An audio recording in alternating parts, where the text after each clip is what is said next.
I don't want to do either of those things. Yeah, but if you had to, though.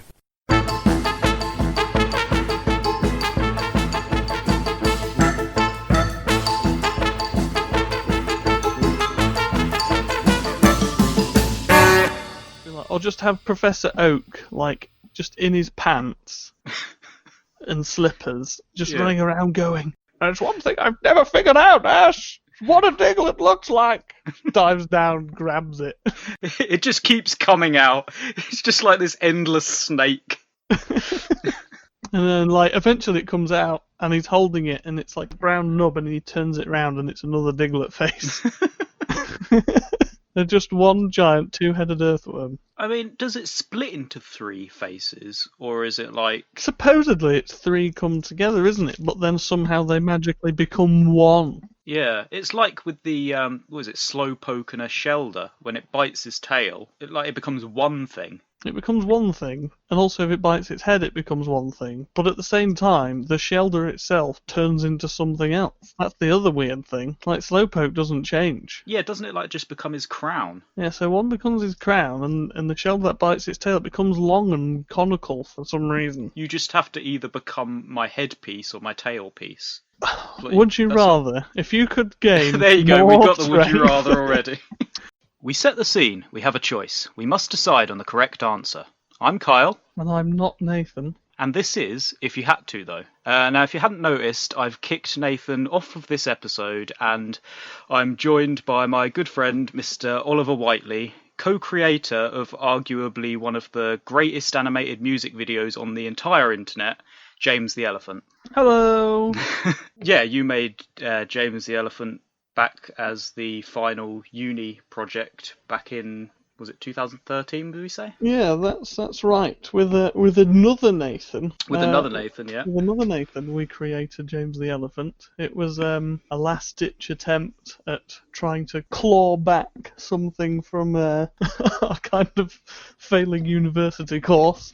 Which seemed to go quite well, to be honest. We ended up sat in your uni residence, in your houses, and we were desperately trying to come up with something, and I think it kind of spouted possibly in your brain. I know we were all spitballing rhymes, weren't we? Yeah, I mean, we used to do that a lot anyway. We would just randomly come up with songs. I mean, usually there was an open mic night, I remember, that we used to go to, and we would just come up with a random song the day of, and then learn it together and then go up and sing. That's right. So as part of that, we just came up with lots of ridiculous rhymes to go with this poor, sad purple elephant. Who loved collecting picture frames. That's right. Until it all went wrong. Find out more. I'll put a link in the description. In the description, yeah. More people should see that. It is one of the... It sticks with everyone that has listened to it. I'll tell you how well it sticks with people. My mum still asks about that music video, about James the Elephant, and she still remembers it. She doesn't remember what I did for my uni final film, but she always remembers that. Nathan made a trailer for James the Elephant 2, and then that never went anywhere. So it's still in the making then? Let's say yes. I'm sure it'll be a project for 10 years' time or something. Probably want to remake the whole thing. Do James the Elephant HD. The gritty reimagining of James the Elephant. I mean, it's pretty gritty to begin with, to be honest. BoJack levels of depression and... Yeah, it did have some BoJack vibes. Yeah, I mean, it's about betrayal. It's there's like a court case. It's a bit like Falling Down, but not. Yeah. But it's got a really nice, catchy song to go with it. So it's like this upbeat song with a kind of darker story.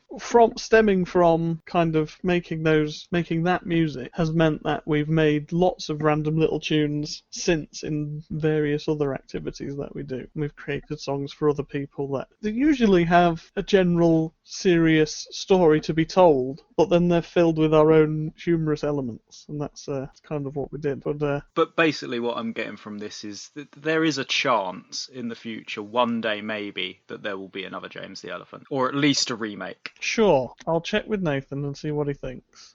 So the premise of this show is that we create scenarios for each other, resulting in 2 possible outcomes. We'll discuss each outcome's pros and cons and decide definitively on the correct answer. So there will be a correct answer? Yeah, we have to... Basically, the idea of this is that you and me are going to logically work through these serious Scenarios. yeah. We will, for the audience, we will come up with the correct answer so they don't have to worry if they're ever in the same situation. So the definitive correct answer, we're not just spitballing both sides of the point to say both might have them. Oh, no.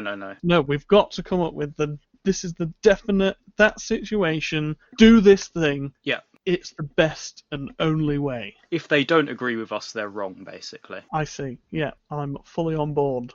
So, Oliver, you wanted to make yourself a fried egg sandwich. That's right, yeah. You went to the fridge or cupboards. Do you keep your eggs in the fridge or cupboard? Cupboardy. We're more cupboard. You don't want a cold egg. Apparently they're better for making cakes if they're from the cupboard. Well, I'm a fond believer of the whole supermarkets put them on the shelves, so they might as well sit on mine. Yeah, exactly. They don't put them in the fridge. Yeah, that's a very good point. Although I do put my onions in my fridge, so that's possibly careless of me and contradictory, so at least that way they're not on the counter, sat in that big pile of treacle that I can't be asked to wipe up. Anyway. So you've checked the cupboards, but there's no eggs. No eggs. You know, maybe someone came in and ate them all. Maybe you ate them all the other night. One drunken night, just a 10-egg omelette. Or you were having a try at bodybuilding and you just drank them all raw in a pint or something. It was Halloween recently, wasn't it? No, it wasn't. That was like over a month ago. I was going to say maybe I threw them all at passing children. Well, by the time this comes out, definitely not anywhere near Halloween. Okay, it was All Hallows January. It was Easter. It is Easter, and I painted them all. I painted all my eggs, and now I can't eat them. You can't eat them. You can't eat painted eggs. Everyone knows that. So, and you know that going to a shop, it's going to be pretty pricey to buy eggs this time of year. That's right. So instead, you decide to try and get some of those, those cheap eggs on the black market. Black market eggs, not necessarily chicken eggs. Just some eggs. Just, if you can get them cheap, you'll have them. Fabergé, Dove. As long as you can eat them. Newt.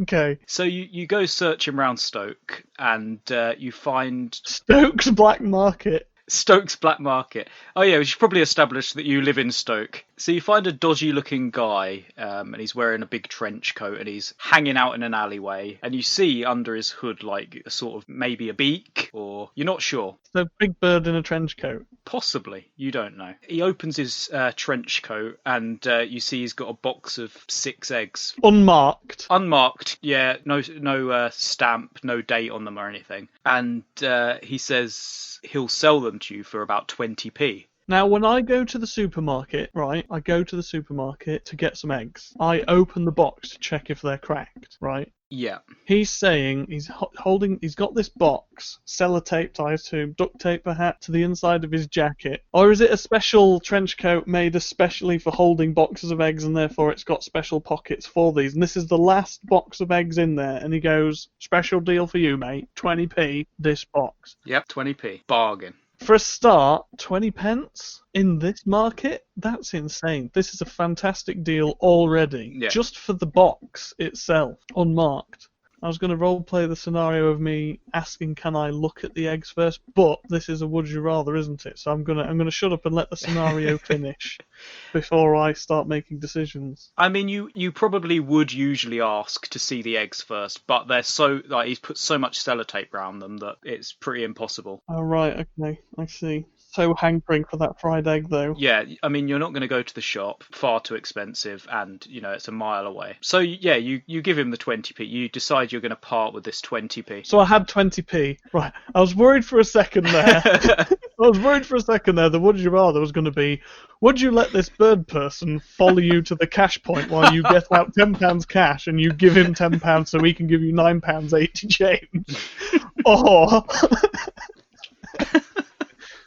No. Anyway, you definitely had the 20p on you. So you get home and you unwrap, you find a pair of scissors and you cut off the sellotape and the cling film and you finally get into this box of eggs and now you know why he wouldn't let you check them. They're completely rotten. I can tell from all 6 of them are completely rotten. They're bright green. From the shells. The shells are bright green. I assume there's a smell of some sort. There's a rancid, horrible, rotten. Okay. Well, that's never going to come out of this house now, is it? I mean, No amount of Febreze is going to mask the odour anymore. I might be able to mask it with my own brand. Well, yeah, but you don't have the egg sandwich to... Oh, that's right. I'd need to have eaten an egg sandwich to create the own brand to cover up the smell. Okay. So you've got these bright green eggs, and like any sane... Well, I mean, I'll tell you what, I will give you... This isn't the would you rather, but I will give you a choice here. This is like a sort of mini would you rather in the middle of the greater would you rather.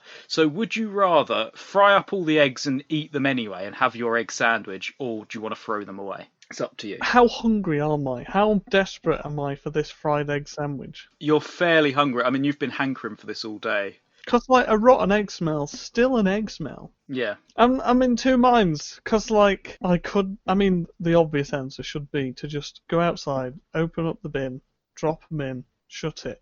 But that could cause so many more problems in there. Can I just crack one open and see what's inside? And I've got to immediately smack, splosh, sizzle, sizzle, sizzle. Yeah, that's literally, you don't even think about it. You either crack them all in and eat them, or throw them away. It's a tough choice. I think it's probably smart. If they're smelly... I mean, some people eat that fish stuff that's really smelly and it smells really bad of rotten fish, but they still eat it. Maybe it's still good. Like, I don't know that these weird green eggs aren't going to be good once cooked. Exactly. Until I cook them. You don't know. I've got quite an iron stomach as well. So, you know, I'd be tempted to heat up a little oil in the pan. Okay, so you're gonna. I'll crack one in there. I need this fried egg. Let's do it. Okay, so you're gonna have a fried egg sandwich. Fried egg sandwich, gluten-free bread. Gluten-free bread. Okay. Fry it up. Put a bit of salt and pepper on it. I've stopped putting pepper on my eggs, Kyle. It's too strong. I've stopped. I'm a salt-only man these days. Do you do the thing where you put it in your hand first and then sprinkle it over? We've got one of those massive table salt plastic container things. Is it a grinder? No, not a grinder. Just like like kilogram of salt in a plastic bottle, and it gets really damp and it all crusts around the top. What I do is I tip it over fully. None of the salt comes out. And then I give it a little squeeze, a little puff of salt comes out and goes everywhere, and that's what I do. I could put it in my palm, yeah, but then I'll just end up wiping it on my trousers or licking my palm or something. So I just have a nice damp clump of salt on top of the egg. Nice. Did it come out green as it went into the pan? It came out green. It's like bright green again. Bright green. Does it clearly have a yolk, or is it all one mixed up mess of weirdness? Where the whites would be is like a bright lime green, and then the yolk in the middle is like a darker... green. A darker hue. Yeah, I was trying to think of another word for green, like a colour... like. We've got lime green, and then you've got holly leaf green. You don't really describe greens as other greens, do you? Not really. That's the Christmas green. Christmas green. Evergreen. That's just a nice smell. And we've already determined this isn't a nice smell. Microsoft Excel green. So, yeah, there you go. The yolk is a Microsoft Excel green, whereas the outside is a Spotify green. Right. Oh. So, yeah, you gobble down this sandwich, and instantly you realise you've made a mistake. I mean, I think I knew I was making a mistake from the start, but I was in for the ride. So you feel a rumble in your stomach, and suddenly this creature bursts out. Like not like alien style, it's more like if a ghost walks through you. It comes out of me. This gigantic egg with arms and legs and a big grinning face and a magic wand pops out of your stomach. Humpty Dumpty, it's you again! He looks at you and he says, "You have angered the great Egbert, and you must pay." Because you ate his son. Okay. And he is a egg fairy, and he is not happy. I mean, at least you saved the other 5, so 5 of his sons are still... Well, I'm completely happy with this story because I know a story about the King of the Mackerels, which goes very similar to this. I'm completely accepting that some kind of god egg could have burst out of my chest. Am I injured, or did you say it was like a ghost stepping out of me? Like it stepped out my own soul? Yeah, he seemed to have like walked through you. Everyone has an aspect of Egbert in them. It's more like your stomach as a portal from wherever he came from. He is very angry at you because you ate one of his sons, and he says, "I'm going to curse you with one of 2 things." Your choice. Your choice.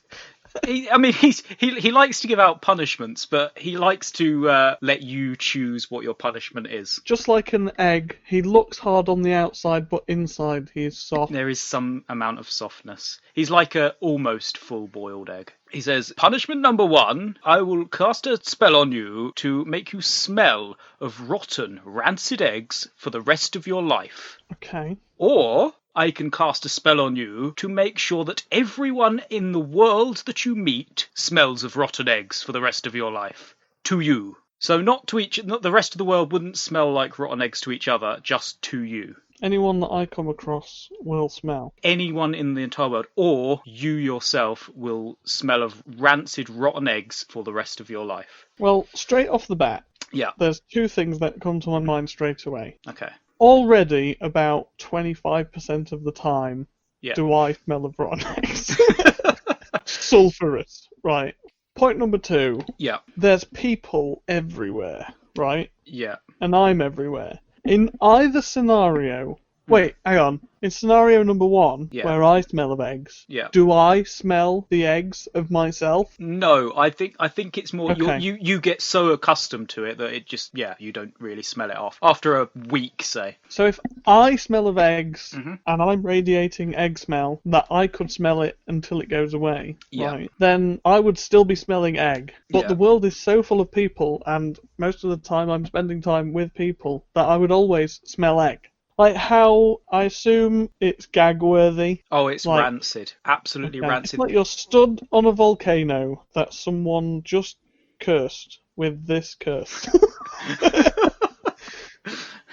Supposedly volcanoes smell a bit farty, right? It's like when you're in a car and someone does Me. the biggest fart. You probably does Yeah. the biggest fart and doesn't bother winding down the windows, and you just have to sit in it. But Now- like that forever. They do say that everyone likes their own brand, right? There is But that. I'm assuming that this egg smell that I'm emanating, Yeah. it's not my brand, it's Egbert, King of Eggs. And it's a constant smell. It's not like it changes. You know, like there's different brands of fart, there's different brands of smell. Yeah, and there's densities. Yeah. Yeah, this is all exactly the same for the rest of your life. But people touch stuff. Do people smell, as in I stand next to a person, they smell? Or does that smell come from them? Does it linger? Because smells linger. Smells can permeate into things. Like, if I was to get into a taxi, it'd smell of egg in there. Even if the taxi driver wasn't in there. No, because the people smell of egg to you. It's not that they've all been cursed Emanate and they egg smell. smell. No, he wouldn't curse everyone else in the world. It's just Okay. to your nostrils, that person Okay. So absolutely only stinks. exposure to people. Yeah. I mean, we can run through this. So, Okay. I smell of egg to everybody else. Well, Yeah. my girlfriend probably wouldn't be happy. I mean, like I say, about 25% of the time, it does smell eggy. But then farts aren't always eggy fart, right? No. Sometimes they're normal, sometimes they make you giggle, sometimes they make you gag. But if it's constant gagging egg, she doesn't even like eggs. That'd be double bad. Like, she might be able to handle it if she was okay with eggs, but rotten eggs constantly? What about animals? I've got 3 cats. Do they smell the egg? Are they frightened of the egg smell? Or is it just people? I mean, he hasn't said anything about... But although the curse he's putting on you would be that you actually do smell, so I guess they would smell it. But Oh, that's right. I smell. some animals do like the smell of farts. Usually rotting smells, though, animals get frightened because they're like, something's telling me I should not eat this because it has the rotting stench, and they flee because it could mean that they will die and become rotting as well. Yeah. But then it's like a dog will roll in fox's shit. Mm. Like, no matter how much you try and stop them. Like just now, when the door went, and I very professionally during this podcast left to answer the door. Yeah.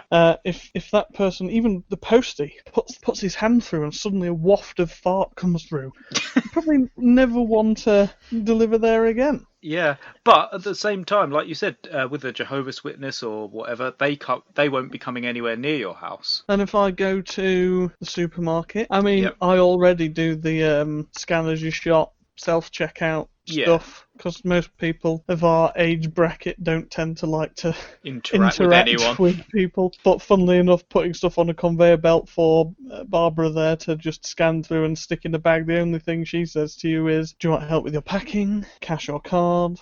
Goodbye. Whereas if you go to the scanner's shop or do it yourself or whatever, it goes unexpected item, then you have to stand and stare at someone, they come over and they go, oh, what's the problem? And you have to laugh and say this, that and the other, and then they look at you and they cringe, their nose goes up and they go, what is that smell? Oh my god. And they go, I think something's wrong in your shopping, and they open up the bags and they're like, there's no eggs in here. I thought you were...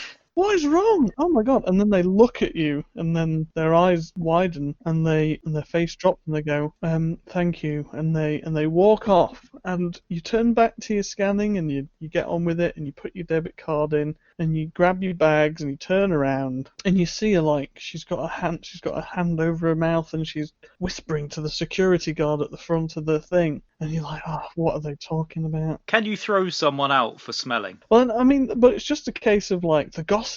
Smell this guy when he comes past, and all the attention I'd get for smelling. Yeah, I mean, like, just walking down the street, everyone that you walk past is just going to either cover their nose, turn away, run away screaming. I mean, little kids will be like, Daddy, Daddy, why does that man smell like that?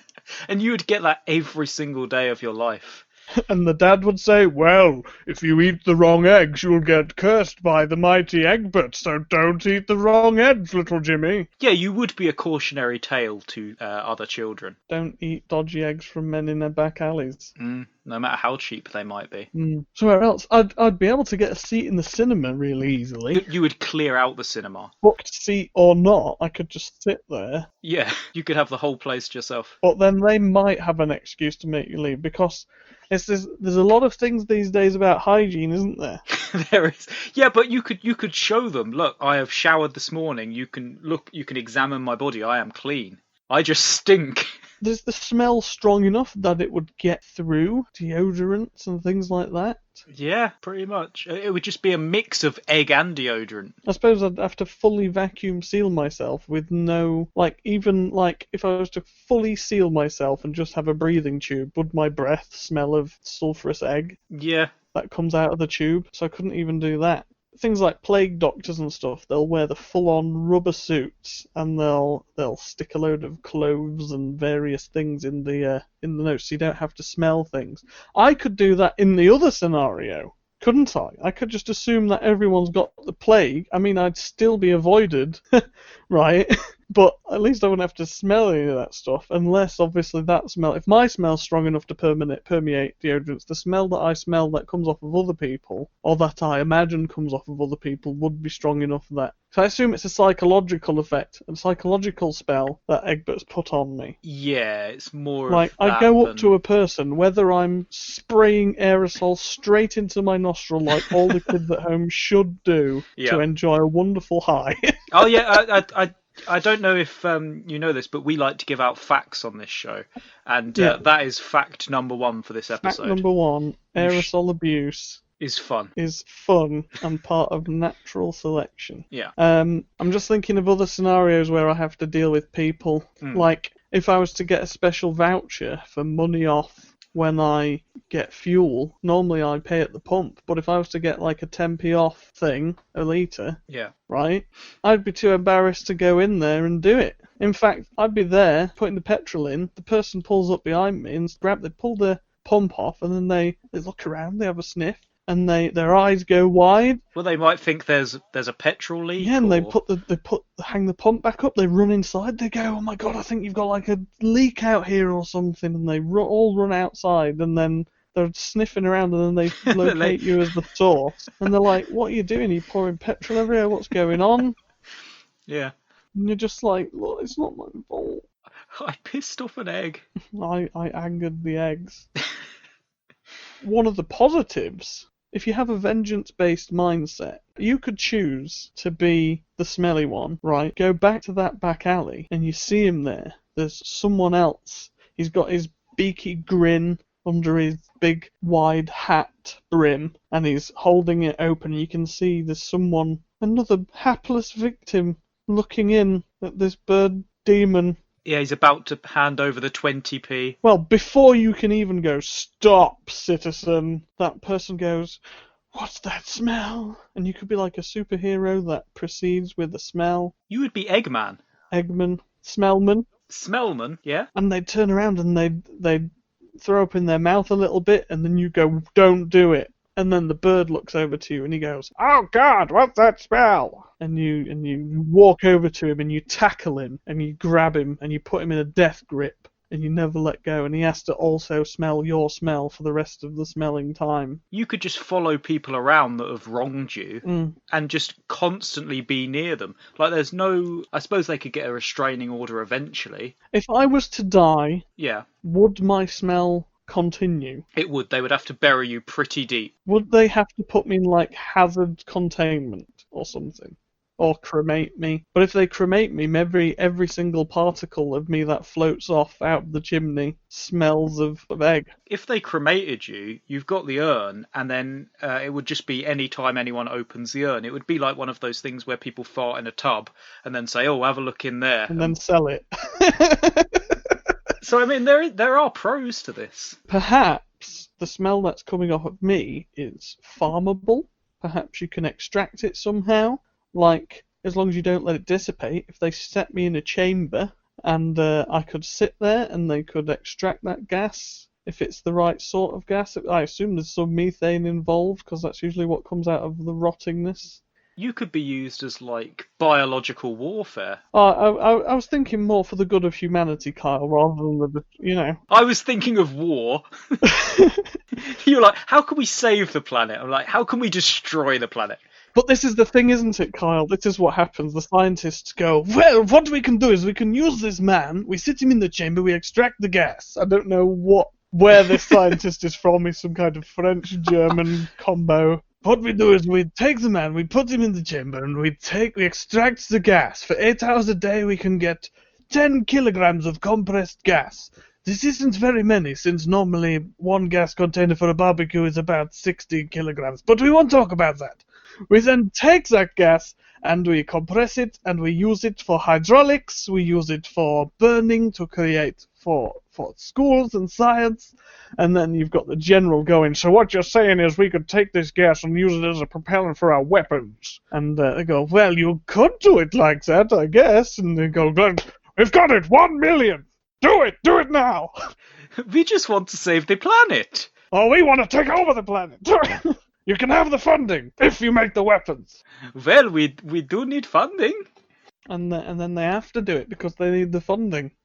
And then I, whether I like it or not, I'm sat there thinking I'm saving the world, and in fact I'm creating gas-powered weaponry which are either used as some kind of dangerous propellant, or they perhaps just use the scent itself. Yeah, just to gas out cities and villages. I mean, would it be more like, would the X-Men turn up and be like, "Look, you have the power of being smelly"? Yeah, I think you could go for the whole superhero angle, because like a lot of people could easily be taken down by smell. I mean, if it's vom-inducing smell, you've got to have some good psychological prowess to stop it. Well, it's like when they use what is it, where they blast a really annoying song to get people to come out of wherever they're hiding out. Like James the Elephant. Just that on repeat over and over. It doesn't make them come out from hating the song. They want to come out and sing along. Yeah, James the Elephant is more of a like the terrorists just come out doing a conga line, singing along to the lyrics, and then the police arrest them. They're like, "Oh, got you!" Like, "Ah." What would be my superhero name? That's the thing. Rancid Man. Rancid Man, Eggman, Smell Man. Eggman. I could get a PhD and become Dr. Eggman. That's never been... That's original, do not steal. That's your OC. It sounds like you're leaning towards you being the smelly one. Yeah, I think we should probably have a little think about other people being smelly. So, those same scenarios, I go to the cinema, I can't stand sitting in there. Like, just going through the entryway and immediately... There's 10 people working in this place to begin with, so it's going to be constantly...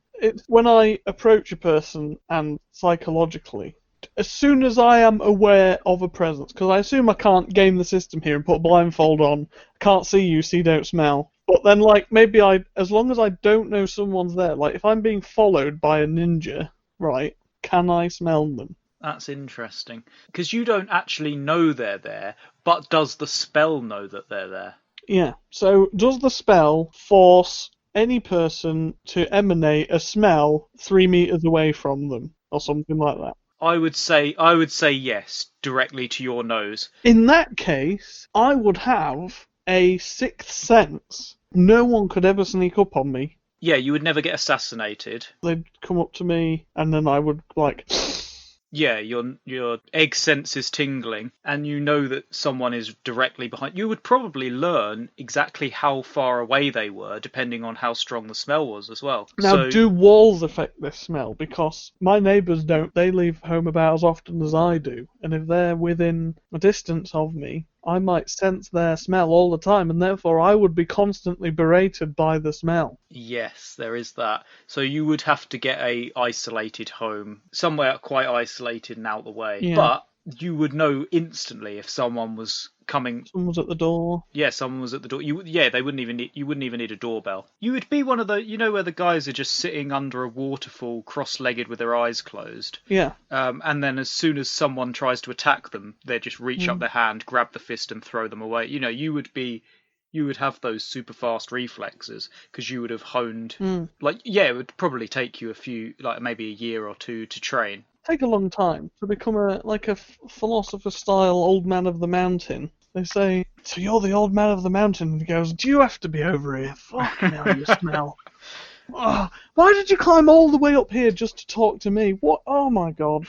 I like that you've turned both of these into positives. I wouldn't go to a restaurant because that would be disgusting. I'd have to smell farts all the time while I'm eating. I'm like, I already got cursed once for rotten eggs. Now it continues to curse me, and all my meals are going to taste of rotten egg because that's what I can smell, because the waiter's just come over, he wafts past and you feel the breeze, and he comes over and he goes, are you enjoying your meal? And he clasps his hands and he looks down at you and grins, and you look up at him and you just vomit in your mouth a little bit and go, it will be great, but please can you just go back into the kitchen for a bit while I just enjoy it, please?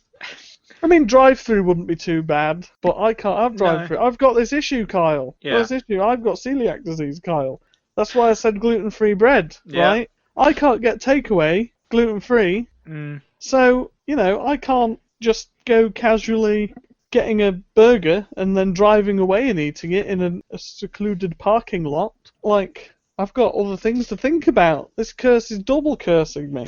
I feel like I'm the sort of person who could handle, yet another detriment to my life. I might as well smell of farts, as opposed to other people smelling of farts. I mean, you can escape the smell of fart of other people. I'm saying fart. We're assuming it's fart, but it's worse than that. It's egg. It's worse than fart. Rancid egg. Ratted, rotten egg smell. Yes. Sulphurous, nasty, horrible. Vom-inducing. Yep. So, like, you say I could use it as a weapon if it was me, but the true weapon would be the psychological warfare. Everyone else would play on me, of talking about me as the man that smells of rotten eggs.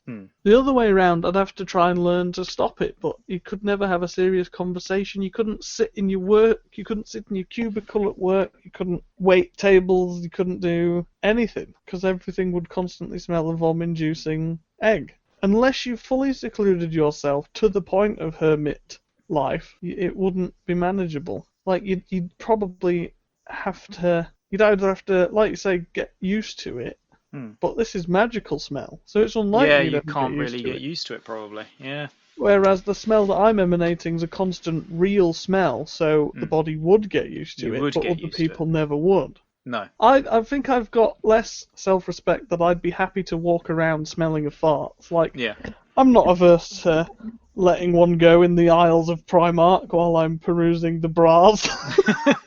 I'd be more inclined to go for that. But this is the thing, like... No, I agree with you. I think actually smelling yourself is better than having everyone else in the world that you meet stink. Because at least if you smell, people only have to put up with it briefly, that you come into contact with in the outside world. Obviously, friends and family and things, you would have to work out a system. Would people believe us if we explained to them that you, to me, because of the Eggman's curse, because everyone constantly knows of the Eggman and the curse that he can put on you. Yeah, Egbert, it's one of those. would they be upset? Like, if you was to say, I chose for everybody else to smell, and you smell to me, so I can't stand to be around you anymore. So suddenly you've got this. Everyone you know that's close to you has decided. You've decided that you're more important, that you shouldn't smell, and that's very selfish. I think people, if they love you and they know you, if they would deal with the smell to talk to you a bit. I mean, we're talking a lot on the internet right now. You don't have to deal with my smell. Yeah, exactly. That's another thing. You could talk to people through the internet. In the modern age, you don't have to interact physically with a lot of people, even to get physical items. So it's not too bad to become. So if I was to choose to smell and seclude myself so I don't have to expose other people to it, that'd probably be all right. But then you'd start going a bit stir crazy. Are these voices coming through the internet real voices?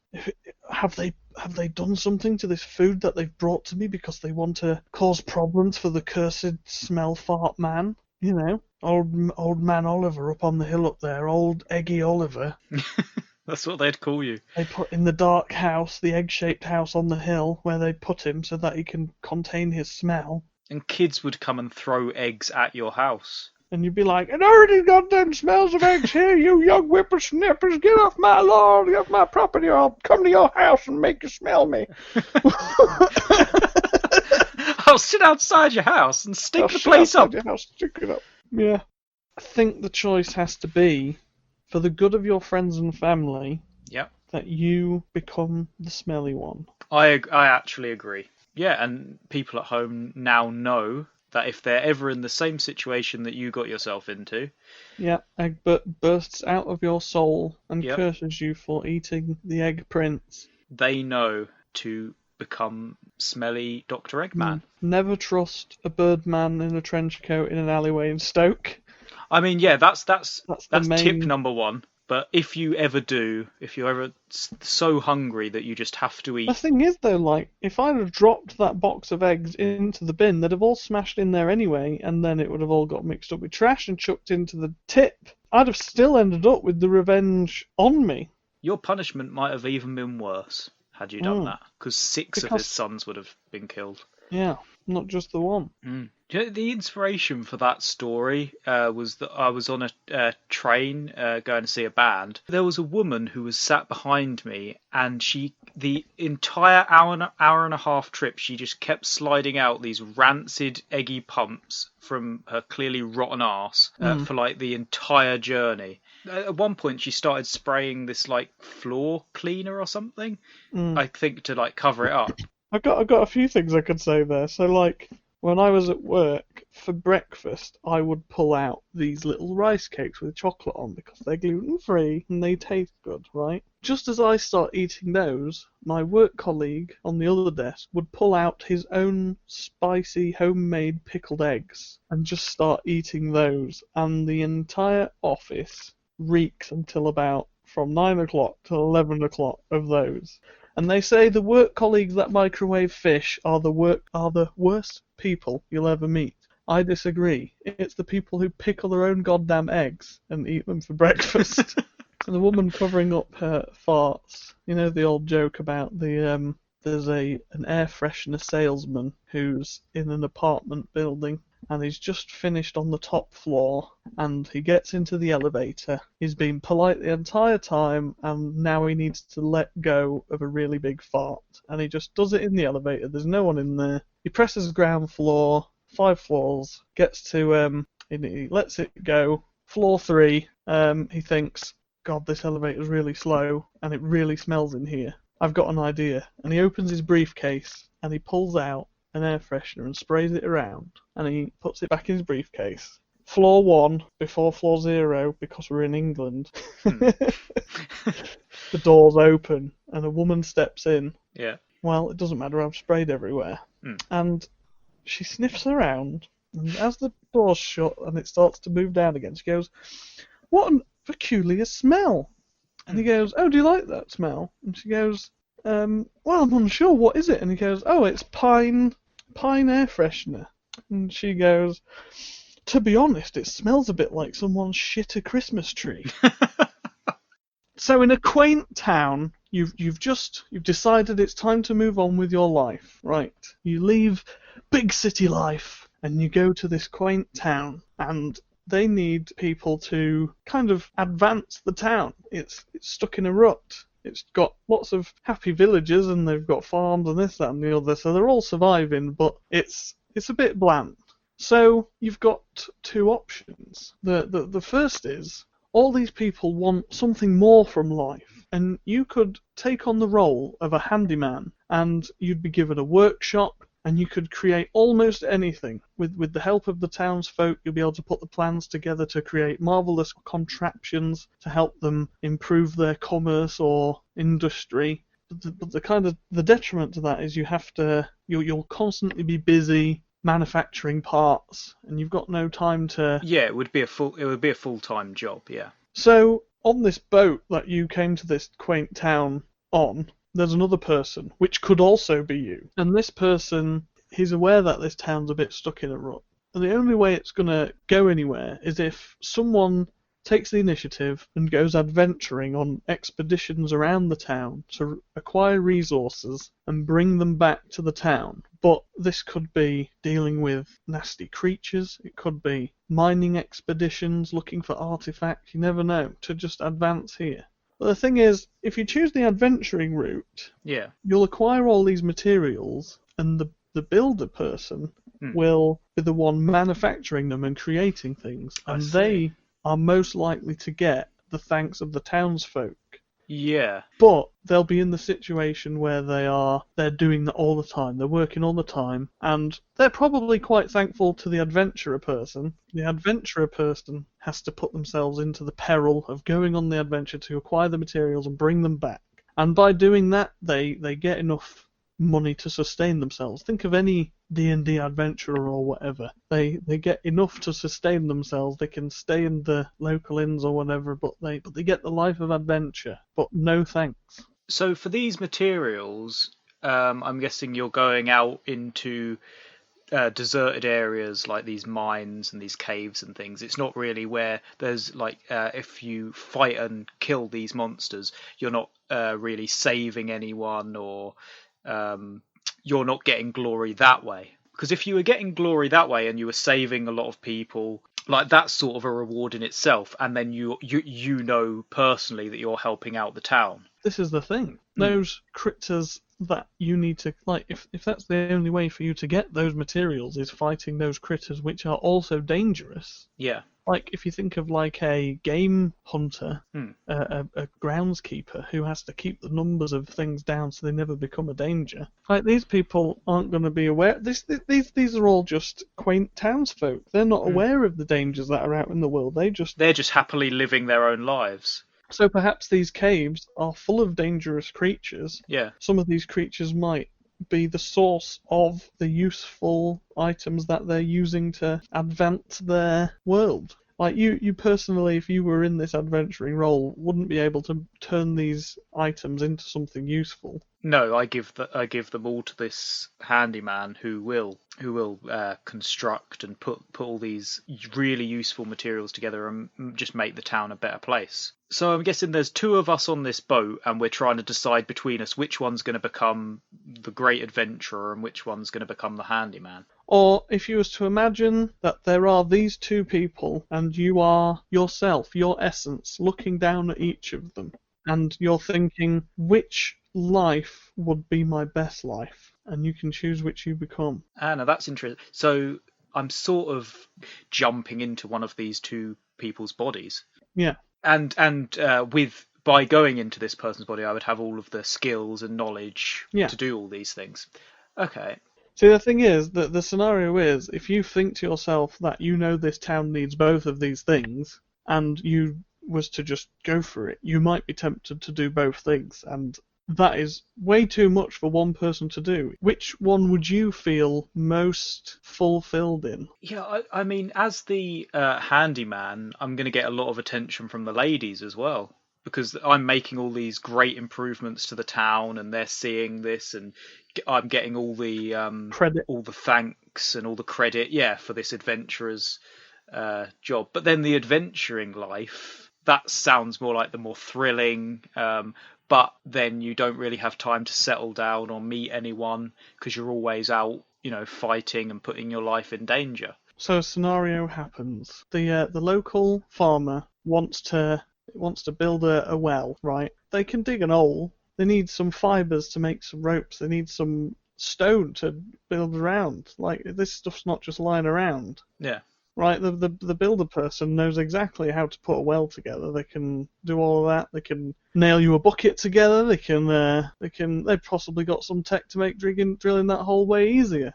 You never know. But they're sat there, they're like, got no goddamn stone here, and I can't go to the mines because I'm already working on these other projects. Yeah. And then an adventurer fellow comes along, goes, I can go to the mines, I know they're dangerous. I'll pull apart those walls, bring you those back, and I'll bring you back the heads of some creatures as well, because you can use the teeth in the other things. You can make me a new sword. Yeah, you can use the fur to make clothes. I mean, they've already got quite refined what their cans and can'ts are, kind of. So perhaps it's not a very good scenario to ponder, because it's already got its detriments and positives. I think it's more, would I prefer to be going out there and living the adventurer's life, or would I prefer the safer life, but still prestigious? Yeah, you're still working hard all the time, and there's always something you've got to be doing, but you're safe. You're not putting yourself in danger. I mean, the adventurer's life is exciting, but once I get a bit older and I've been doing it for a long time, I'll want to slow down and, maybe start a family, or I might not have the energy to fight these giant spiders and things anymore. So at some point, the new adventurer comes along and you're sort of redundant and you haven't met anyone and you're old now. So I think... But they do say, be wary of an old warrior. Yeah, if you've survived and you've been just fighting all your life, that's pretty hardcore. And I guess that's kind of attractive as well. Like, if you're the build person, you've got little old lady, oh, thank you, you've managed to make me my new knitting needle, thank you very much. And you've got the thanks of all these random townsfolk, but none of them are like... No, everyone's like very grateful and thank you, and yes, everything's better, but none of them are ever going to be like, oh, that person's made me some flower pots. Yeah, I guess. Yeah. Whereas, look, it's the warrior. He's wandering through the town and he's riding through on his horse. He's got his big ass sword on his back, and he jumps down and he goes, "Get me a glass of milk. I've been fighting in the caves all morning."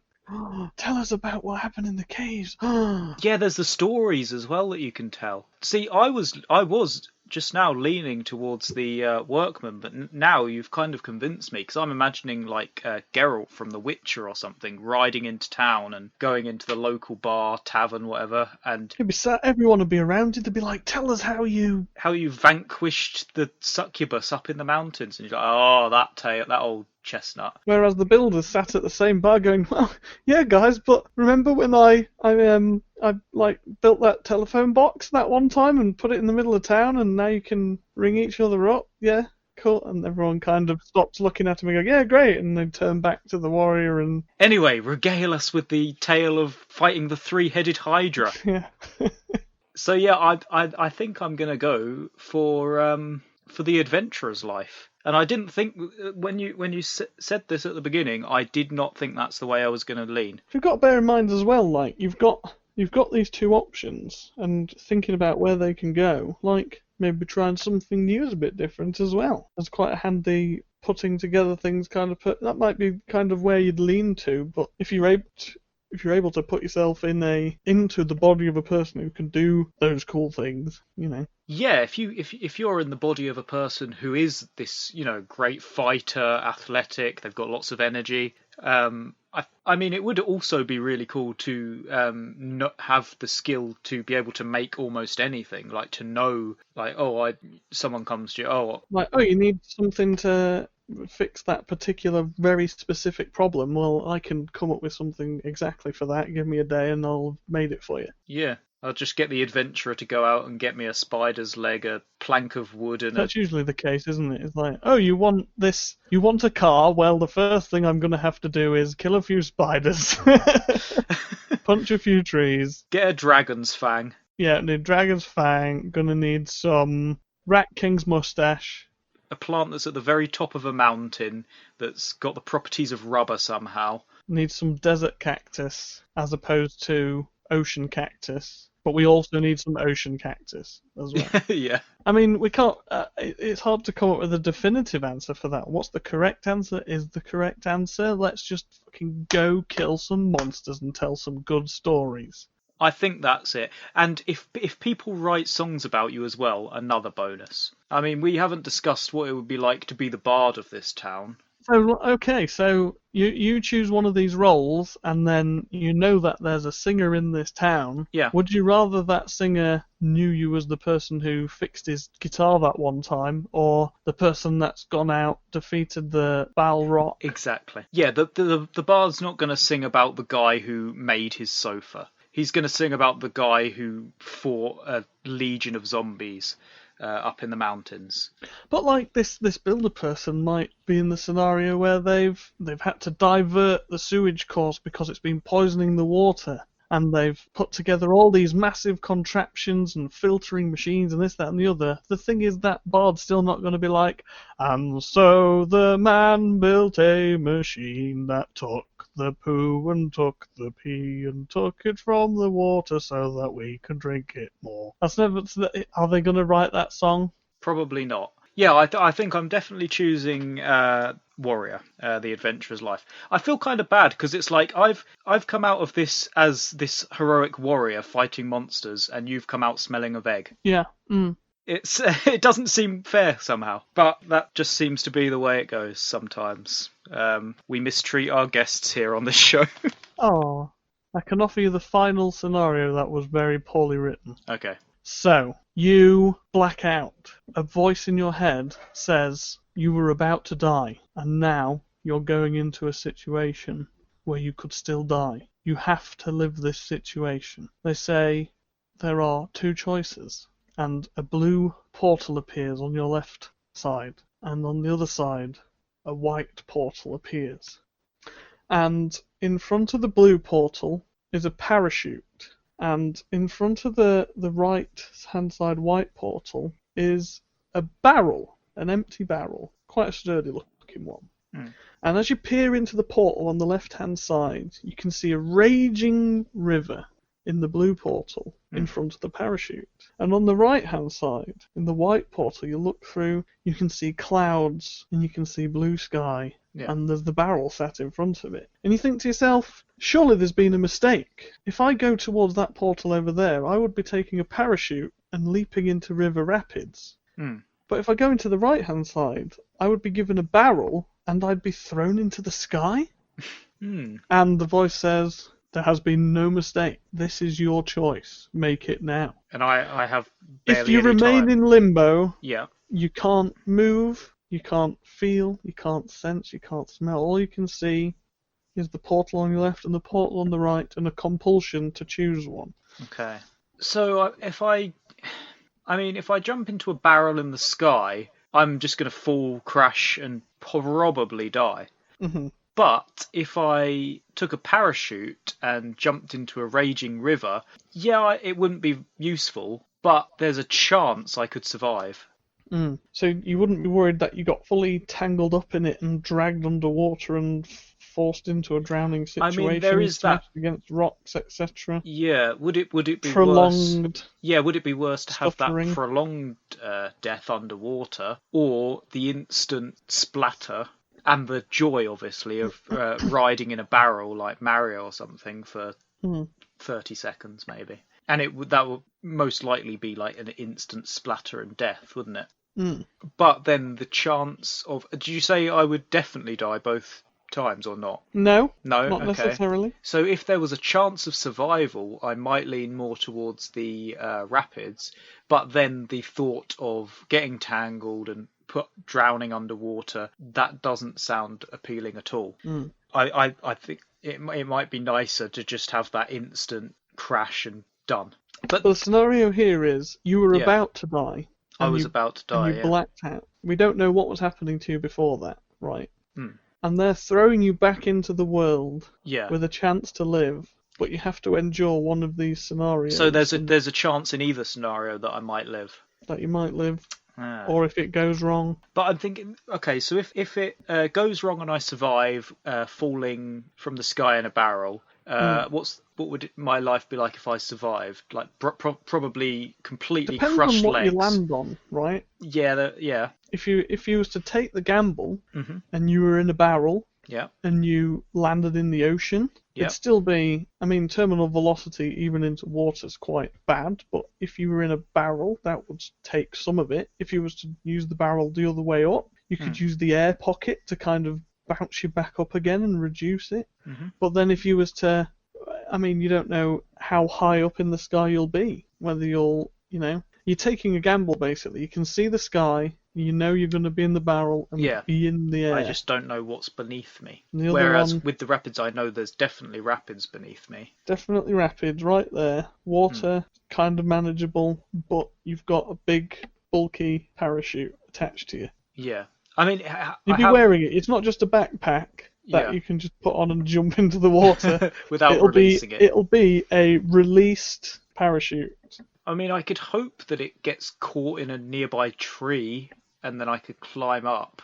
I'm thinking if I fall from a height, there's a likelihood that I'll cripple myself. And if I do survive, I don't know if I would enjoy Life after life cripplement. after. Yeah, like if I had to be fed through a tube or something like that, I think I would prefer to drown or survive, like that choice, because at least I probably wouldn't be crippled.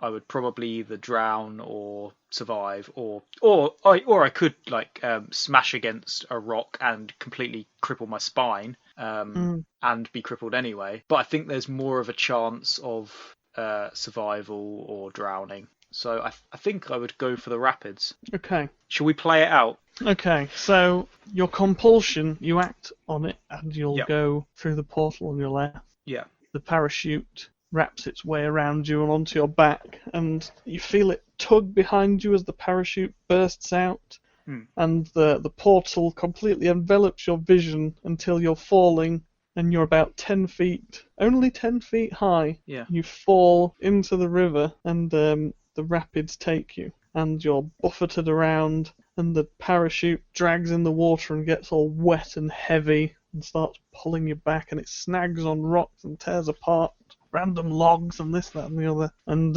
you're battered and bruised and eventually spewed out of an estuary into the ocean. But I guess you're there. There's air caught in the parachute, and it's kind of held you up a little bit.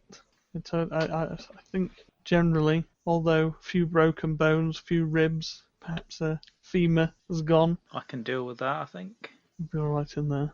So I I've think it was a good survived. choice. I've survived Good choice. death That's right. through some unknown power, Well done. but still, I did it. I made it. You did it. So that It went right, and our listeners at home can know that they know for definite. take our advice and choose the correct answer that we chose, they will be okay. And I think they should feel pretty thankful anyway this episode, because they've just had 3, possibly 4, if we keep in the Pokémon thing from the beginning. They've had 3, possibly 4 Bad scenarios. whereas That we- usually they only get 2. So this has been If You Had To, though. I've been Kyle, I've not been Nathan, because I've been Oliver, or Eggman. or Eggy Rancid Fart Man, which is just what people call me anyway. Oh, Thank you very much for having me. Thank you for making me fart smell. Thank you. Goodbye, everybody. goodbye.